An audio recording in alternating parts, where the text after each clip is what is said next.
राजकुमार. Dharmesh, Sydney. जय सच्चिदानंद. हो, बोला. आयुष्यात चिंता आणि चिंतन म्हणतात की चिंतन केल्याने चिंता जाते. हे आपल्या आयुष्यात आपण कसं उपयोगात आणायचं? हा, पण कोणत्या गोष्टींचं चिंतन?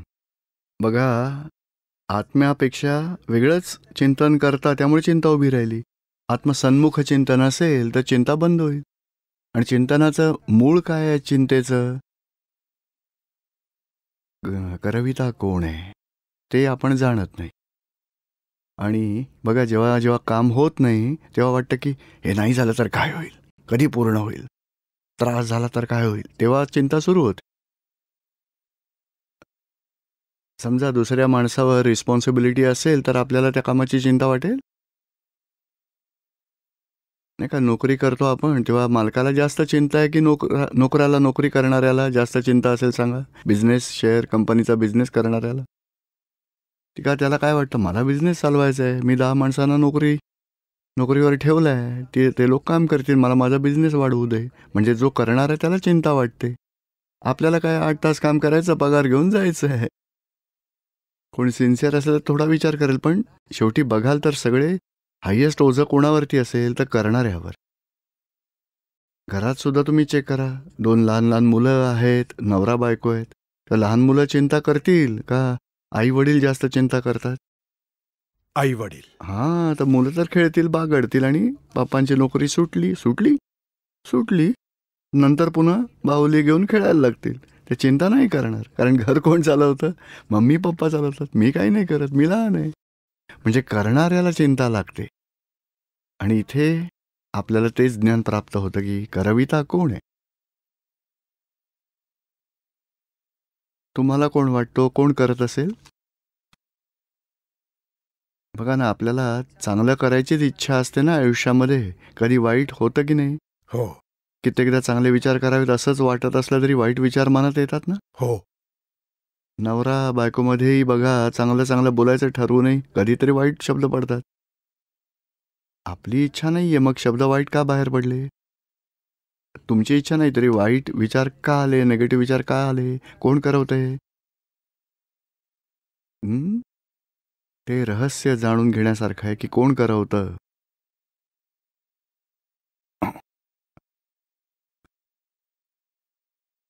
आणि ॲक्च्युली आपण काय करतो की चांगले चांगले विचार आले, चांगलं चांगलं काम केलं तर मीच केलं मानतो. वाटतं मी असा विचार केला, शेवटी मीच डिसिजन घेतलं, मीच एवढं केलं, बघा सगळ्यांना आवडलं, मी चांगलं केलं आहे. लोक म्हणत होते ते बघा तुम्ही चांगलं केलं, खुश होतो, आनंद वाटतो. पण काम बिघडलं तर डिस्टर्ब झालो असतो. दुसऱ्यामुळे काम बिघडलं, मी काय करू, मी तर योग्य तेच मदत करायला गेलो, ते लोक आलेच नाहीत, मग मी काय करू. म्हणजे बघा की असं एकदा मी करता मानतात, दुसऱ्या वेळी बिघडलं तर दुसऱ्याला करता मानतात. चांगलं झालं तर मी केलं, बिघडलं तर दुसऱ्याने केलं. पण सच्चा करता तर कधी एकच असायला हवा. हे करणारा कोण आहे? आणि आपण जे काही ठरवतो सगळं करू शकतो? सकाळी 4:30 वाजता उठायचं तर एक्झॅक्ट उठू शकतो? नाही. अलार्म लावायला लागतो का कधी? लाडू तर आपल्याला खूप आवडतात, पण लाडू खाल्ले तर पचवणं, डिस्चार्जचं काम आपण करू शकू? तर नाही, ते आपोआप होतं. बघा, हेही आपण मानतो, मी एवढं केलं, मग काल का नाही जेवलात? अहो, काल तर माझे दात खूप दुखत होते, काल नाही खाऊ शकलो. म्हणजे करणारे आपण, खाणारे आपण आहोत का कोणी खरंच खाऊ घालणारा कोणी आहे? पण अज्ञानतेमुळे आपण मानतो की मी केलं. आणि करता भावनेने कर्मबंधन होतं, चिंता वाटते, रागद्वेष होतात. करविता. दादा भगवानांनी एक सिंपल एक्झाम्पल दिलंय. कधी चहा बनवलाय तुम्ही? हो. स्वतः बनवू शकता? हो. बायको नसते तेव्हाही? हो. अरे, मी सुद्धा सकाळी बनवतो, पण विचार करा, चहाची पावडर हवी की नको? दूध हवं, साखर हवी, भांड हवं, स्टोव्ह हवा, लायटर हवा, सकाळ झालेली असली पाहिजे. स्वयंपाकाला आता बनवेल? नाही. म्हणजे तुम्ही बनवता? अहो, शरीरात एखादी कळ आली पाठीमध्ये करताना, चहा बघा, करू शकाल तुम्ही? म्हणाला आज नाही करू शकणार, अंग खूप ठणकतंय. तुम्ही करणार आहात का शरीर करणार आहे? मन ठिकाणावर असायला हवं, खांदे आखडले आहेत, अरे काय म्हणजे आज हातच नाही हलत आहेत, आता नाही करू शकत आहे मी, म्हणजे सगळे स्पेअर पार्ट, मग सगळे संयोग चांगले असायला हवेत, वेळ, स्पेस, एव्हिडन्सेस, कित्येक साधनं मिळून मग कार्य बनत राहतं. You are not whole and sole doer of anything in this world, you are one of the evidences. 10 माणसांनी मिळून बघा, इथली 6 माणसं मिळून सोफा बाजूला केला आणि आपण म्हणतो मी केलं, मग लोक काय म्हणतील, अरे आम्ही लोक नव्हतो का, काय म्हणतोस तू. आणि सोफ्याचा पाय तुटला तर म्हणणार त्यांनी केलं, मी नाही, दुसऱ्यावर ढकलून देतील. म्हणून सच्चा करणारा खरं तर स्वतः काही नाही करत, सगळे संयोग जुळून कार्य होतं. दादा भगवानांनी एकाच वाक्यात सांगितलं आहे, only scientific circumstantial evidences are the doer. आणि सगळं मिळूनच कार्य घडतं. मग आपण आपल्या डोक्यावर घेतो मीच केलं. पण जेव्हा काम बिघडायला लागतं, जेव्हा सगळे संयोग बिघडत आहेत, तिथे जागृती राहत नाही, माझ्यामुळे बिघडलं असं वाटतं. नंतर चिंता वाटते. तेव्हा आपल्या लक्षात येतं की नाही, संयोग जुळत आहेत तरी काम होत नाहीये. हो, संयोग जुळले तर काम होईल. संयोगच सगळं करतं, मग आपल्याला चिंता वाटलीच नसती. आपण आपल्या डोक्यावर घेतो मीच केलं. चांगलं झाल्याचा आपण अभिमानही मिरवतो की मी किती चांगलं केलं, तेही चांगलं मीच केलं, ह्या सिटीला मी बनवलं, मी मदत केली, एवढी आश्रमासाठी मदत केली. म्हणजे इथे का घरच्यांना, आपल्या मित्राला का नाही मदत केली, हा बदमाश माणूस आहे, 25,000 खाल्ले माझे, मी नाही देणार याला. अरे, असा रागद्वेष आपण करतो. आणि मी मदतही आपण करता बनूनच करतो. म्हणजे चांगलं म्हटलं की आपल्याला आवडतं, मी चांगलं केलं, पण बिघडलं तर दुःखीही होतो. त्यामुळे चिंता, टेन्शन, स्ट्रेस वाढतो. पण सच्चा करता समजला तर आपल्याला वाटतं, बघा मुलांना चिंता का नाही वाटत, मम्मी पप्पा घर चालवतात, आपल्याला काहीच नाही करायचं. म्हणजे इथेही आपल्याला ज्ञान मिळू शकेल की राजकुमार वेगळा आहे आणि सगळं संयोगाच्या अधीन चालतं आहे, आणि मी शुद्धात्मा वेगळा आहे. राजकुमार संयोगाच्या वर डिपेंडंट आहे, तुम्ही नाही. तुम्ही राजकुमारला कंट्रोलही करू शकत नाही. राजकुमार डिस्चार्ज परिणाम तो आहे. मागच्या जन्मातल्या मन, वाणी, शरीर या तीनही बॅटरीज डिस्चार्ज होत आहेत. आणि तुम्ही मानत होतात की मीच राजकुमार आहे, मीच विचार केला, मी म्हटलं, मी केलं. करता भावनेने कर्म चार्ज करत होतात. म्हणजे हे mind, speech and body 3 batteries discharge होत आहेत आता. आणि त्यातून नव्याने सूक्ष्म चार्ज होतच राहतात, करता भावनेने चार्ज. पुन्हा दुसऱ्या जन्मात डिस्चार्ज होतात. ही सायकल चार्ज आणि डिस्चार्ज चालूच राहील. आता नवीन चार्ज होणं बंद झालं तर आधी चार्ज केलेल्या बॅटरीज डिस्चार्ज होतील, नव्याने चार्ज नाही केल्या तर मोक्ष होईल. दादा भगवानांनी ही चिंता वाटू नये, कर्मबंधन होऊ नये, मुक्ती मिळावी, यासाठी मार्ग आहे हा. समजला आता तुम्हाला? जय सच्चिदानंद. जय सच्चिदानंद. धर्मेश. जय सच्चिदानंद पूज्यश्री. माझा प्रश्न जो आहे तो ज्ञानाविषयी आहे. जे कुरुक्षेत्रात भगवान श्रीकृष्णाने अर्जुनाला ज्ञान दिलं, तेच ज्ञान संजयने आपल्या दिव्य दृष्टीने बघितलं, ऐकलं, ते धृतराष्ट्राला सांगितलं. मग संजयला आणि धृतराष्ट्राला ते ज्ञान झालं का नाही झालं, आणि नाही झालं तर का नाही झालं? त्यांचं समर्पण कुठे होतं? तिथे इन्फॉर्मेशन दिली होती की असं होत आहे. यांची इच्छा होती की काय घडतंय ते मला सांग. यांच्याकडे ती विद्या होती म्हणून त्यांनी सांगितलं असं असं होत आहे. पण मनात, हृदयात ती जागृती एवढी नव्हती की त्यातून मलाही काहीतरी प्राप्त करायला हवं. तो कृष्ण, ते महाभारत सगळं त्या कृष्णाच्या सच्च्या स्वरूपाची ज्योत त्यांच्या मनात प्रज्वलित झालीच नाही. आणि पुण्य, अंतराय काहीतरी असतील त्यामुळे नाही झालं. आणि बघा ना, या दोघांची गोष्ट सोडून द्या. हजारो माणसं कुरुक्षेत्रात उभी होती, कोणाला इच्छा नव्हती. तुम्ही उभे आहात, मी उभा होतो, पण असं सगळं सोडून दिलं. लढाई केली आणि आम्ही कौरव, आम्ही पांडव, आम्ही तुम्ही यातच अडकून पडले सगळे ज्ञानाची प्राप्ती करण्याऐवजी. अर्जुन मात्र तो पुण्यवान होता म्हणून कृपेला पात्र ठरला कृष्ण भगवानांच्या. अर्जुनाला एकट्यालाच प्राप्त झालं. आणि बाकी भविष्यात येतील कृष्ण भगवान, तेव्हा हजारो लोकांना ज्ञान प्राप्त करून देतील. तीर्थंकर बनून येतील ते, आता लोकांना ज्ञान प्राप्त करून देतील. बघा, मोक्षाला नेतील. त्यावेळी मात्र प्राप्त होण्यास अंतराय येत होते लोकांना. लोक समजू नाही शकले कृष्ण भगवानांना. एवढे मोठे ज्ञानी आहेत, परमात्म्याचं ज्ञान त्यांना प्रकट झालं होतं. मग आम्ही सगळेच होतो, पण ते राहून गेलंय. हं. आता प्राप्त करून घ्यायचं आणि पूर्णाहुतीची प्राप्ती घ्यायची, तरच आपली संसारातून आपली मग सुटका होणार आहे आणि मग संसारातून सुटका होईल. म्हणजे तो जो प्रश्न माझ्या मनात आला होता ना, तो तर आपल्या आयुष्याशी सुद्धा संबंधित आहे. कारण आधी हे हे ज्ञान ऐकलं होतं टीव्हीमध्ये, तेव्हाच आतून वाटलं की चला बाबा इन्फॉर्मेशन आहे, बघूया तरी काय आहे. त्यामुळे पहिल्यांदा असंच गेलो, तेव्हा काहीतरी समजलं जे माहितीवजा होतं, पण त्यातून काही कृतिशील असं काही घडलं नाही. पण आता मी मागे वळून बघतो, जेव्हा मी भूतकाळात जातो, त्याचं अवलोकन करतो, तेव्हा कळतं की बाबा there has to be something which is required. म्हणजे आता ह्या ज्ञानासाठी जे ज्ञान घ्यायचं आहे, त्यासाठी त्या व्यक्तीची तयारी काय असायला हवी, त्याची बेसिक रिक्वायरमेंट काय असायला हवी, ते सुद्धा फारच गरजेचं आहे कदाचित. यात आता काय आहे की दादा भगवान 2च शब्द सांगायचे, परमविनय आणि आत्म्याविषयी मी काहीच जाणत नसल्याचा भाव. 2 गोष्टी घेऊन या. परमविनय म्हणजे गुरुप्रती विनय, नम्रपणाची भावना. ज्ञानीविषयी परमविनय, त्यांच्या उच्च दर्जा म्हणजे मला आत्म्याचा साक्षात्कार हवा आहे, मला तोच प्राप्त करायचा आहे. आणि आत्म्याविषयी मी आजवर जे जाणून घेतलं ती फक्त माहिती आहे, अनुभूती नाही आहे. ताईने टीव्हीवर खूप काही बघितलंय, समजलं सुद्धा, खूप मदतही झाली. तरी बुद्धीमध्ये ते अजूनही सूक्ष्मात भेदज्ञानाची प्राप्ती होणं ते बाकी राहिलंय. म्हणून अशी भावना करायची की मला जे काही मिळेल त्यातून मला आत्म्याची प्राप्ती करून घ्यायची. आजवर मी प्राप्त केली आहे माहिती, अजून मला साक्षात्कार अनुभूती प्राप्त करायची. आणि अनुभूतीमध्येही अनुभव, लक्ष, प्रतीती यायची. रॉंग बिलीफला तडा जातो, राईट बिलीफ सेट होते. नंतर जेवढे आपण 5 अज्ञानांमध्ये राहू, जागृती वाढेल, नंतर अनुभूतीचे अंश वाढत जातील. म्हणजे त्यासाठी आपण मुख्यतः आम्ही सांगतो की सत्संगाच्या परिचयात राहा. हे कृपेनं मिळालेलं ज्ञान आहे. जेव्हा मेडिकलला ॲडमिशन मिळते, लगेच त्याला डॉक्टर नाही मिळत. कमीत कमी त्याला वर्षातून 300 दिवस अभ्यास करावा लागतो.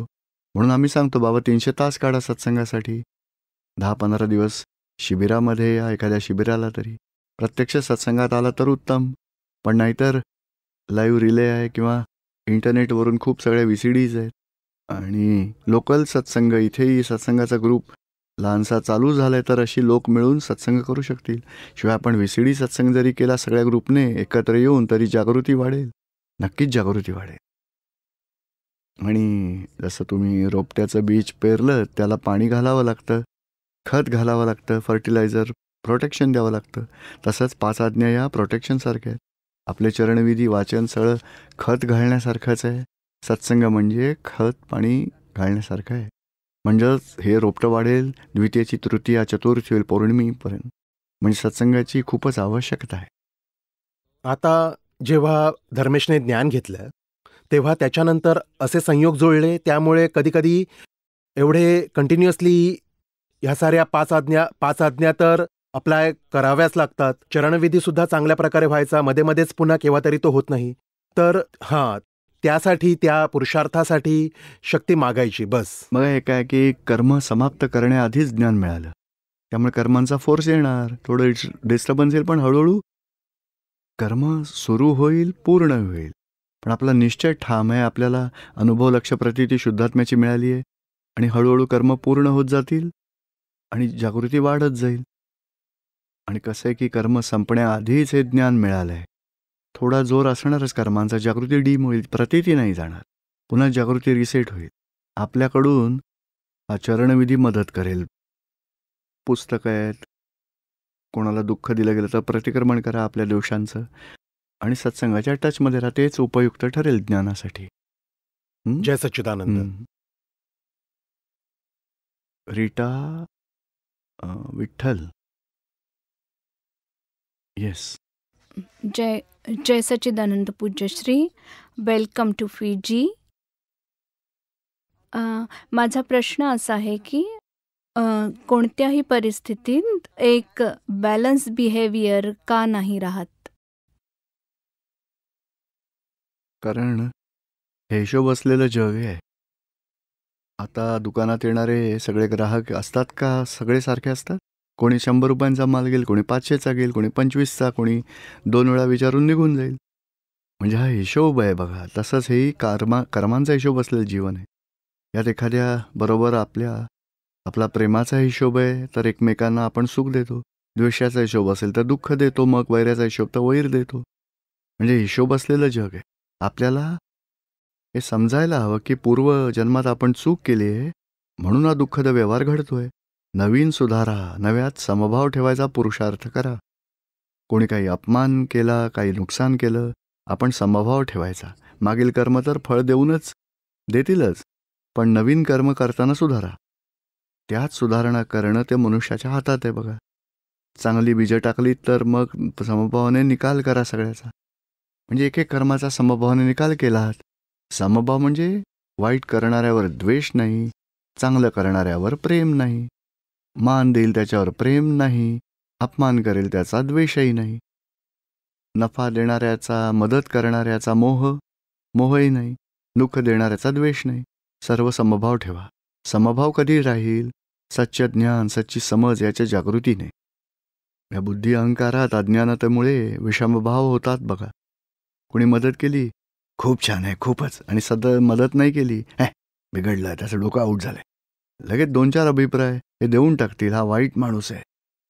म्हणजे हा असा अभिप्राय रागद्वेषाचा तो आपण देऊन टाकतो आणि तोच कर्म बंधनाचं कारण बनतो. आपण समभाव ठेवायचा. त्यानं नुकसान केलं तर समजायचं, ओ मी काहीतरी चूक केली असेल, त्याची शिक्षा आली, मीच काहीतरी दुःख दिलंय, ते मला दुःख परत आलंय, मला आता नवीन दुःख द्यायचं नाही, मला हिशोब पूर्ण करायचा आहे. म्हणजे असा समभाव ठेवल्याने हळूहळू आपले संयोग बदलतील, पण आपण समभावात राहायचं, इक्वॅनिमिटीमध्ये राहायचं, बॅलन्स करू शकू जीवनाचा व्यवहार. पूज्यश्री, जे आपण सांगताय ते ॲक्च्युली रिॲलिटीमध्ये आयुष्यात त्याचा उपयोग करणे कधीकधी अवघड होऊन बसते.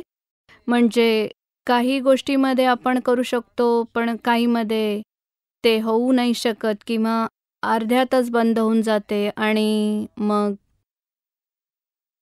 त्यावर एक उपाय करायचा. नसेल होऊ शकत तर शक्ती मागायची. हे दादा भगवान, मला या प्रवृत्तींची ॲडजस्टमेंट करायची शक्ती द्यावी, समभावाने निकाल करायची शक्ती द्या. त्यासाठी आपलं ध्येय दृढ करायचं आहे. प्रवृत्तीमुळे जर होत नसेल तर आपण समभावाने पुन्हा शक्ती मागू, निश्चय करू, आणि विषमभाव झाला तर प्रतिक्रमण करायचं. विषमभाव म्हणजे रागद्वेष. कोणाही प्रति रागद्वेष झाले तर माफी मागा आणि पुन्हा निश्चय करा, समभावाने व्यवहार पूर्ण करायचा आहे. असं हळूहळू एका दिवसात नाही. बघा, लहान मुलं आहे ना, ते आधी थोडं थोडं हलतं, नंतर असं करेल, हळूहळू लाकडाचं टेबल धरून चालेल, लहानशी गाडी पकडून चालेल, हळूहळू चालायला शिकेल. तेव्हा वेळ लागतो ना, वर्षभर त्याला वर्ष लागेल. आपण तर मोठे आहोत, जास्त समजूतदार आहोत, आपण वेगाने प्रोग्रेस करू शकू. आणि हाच उपाय आहे. जिकडे विषमभाव आला तिथे आपल्यातला कमकुवतपणा काय आहे? आपल्या मानामुळे झालाय, आपल्या लोभामुळे झालाय, मोहामुळे विषमभाव हा झालाय, चेक करा. आणि आपल्या चुकांना आपण शोधून काढू. समोरच्या बाबत विषमभाव केव्हा वाटतो? समोरच्याला दोषी बघतो तेव्हा. आता ते निर्दोष कसे दिसतील त्याचा तुम्ही अभ्यास करा. आणि दादा भगवानांचं विज्ञान हेच सांगतं, स्वतःमधले दोष पाहिले तर समोरचा निर्दोष दिसेल. स्वतःमधले दोष पहा. कसं स्वतःतले दोष दिसतील आणि समोरच्याला निर्दोष पाहू शकू, तेच या सत्संगात सापडेल. आणि जेवढं निर्दोष पाहाल तेवढा समभाव आपोआप येईल. नाही का, आपल्या घरात समजा उदाहरणार्थ एखादा माणूस 10,000 घ्यायला आला, तुम्ही दिलेत. समजा नवऱ्याने पाहिलं, हा माणूस फुकट पैसे घेऊन गेला, समजतो कोण स्वतःला, तो दादागिरी करणारा, आपले पैसे देऊन टाका. अरे पण शेवटी आपण त्यांना सांगितलं की नाही, 25,000 घेतले होते, त्यातले मी 10,000 दिलेत. हो, मग बरोबर आहे. म्हणजे आपण त्याकडून एकदा 25,000 घेतले होते, त्यातले आपण पेमेंट करतोय. म्हणजे असा अपमान करणारा सुद्धा, मान म्हणजे लोन आहे, लोन. आणि अपमान झाला तर ते रिपेमेंट आहे. म्हणजे प्रॉफिट केला की लोन आहे, ते मजा, आणि लॉस झाला तर रिपेमेंट आहे. हे तयारी ठेवायची. तर आपल्याला काय वाटतं, माझा अपमान का केला, मी एवढं चांगलं वागते तरी माझ्यावर आक्षेप का घेतला, तू बरोबर नाही करतेस, बिघडवतेस काम, आता मला काही करायचं नाही. अरे, आपण अहंकाराचं रक्षण करतो आणि आणि प्रत्येक व्यक्तीला मग दोषी ठरवतो. इथेच जागृती ठेवायची आहे. म्हणजे अपमान झाला, हो चला कोणामुळे झाला, मी कोण आहे, करविता कोण आहे, तो शुद्धात्मा आहे, तेच पाहायचं आहे. आणि तो निर्दोष कसा आहे, माझा हिशोब काय कसा आहे याचा समभाव ठेवू. तीच जागृती आपल्याला आणायची. आणि तसं निर्दोष पाहायचं. दादाजीने काय सांगितलं की आम्हाला कोणी दोषी दिसतच नाही, त्यामुळे आम्हाला क्षमा करावीही लागत नाही, सहज क्षमा होते. कारण समोरचा गुन्हेगार वाटतच नाही, मग त्याला माफ करायची गोष्टच कुठे येते. मला कोणी दोषी दिसलेच नाहीत सगळ्या आयुष्यात, साऱ्या जीवनात, साऱ्या जगात कोणी दोषी नाही दिसले.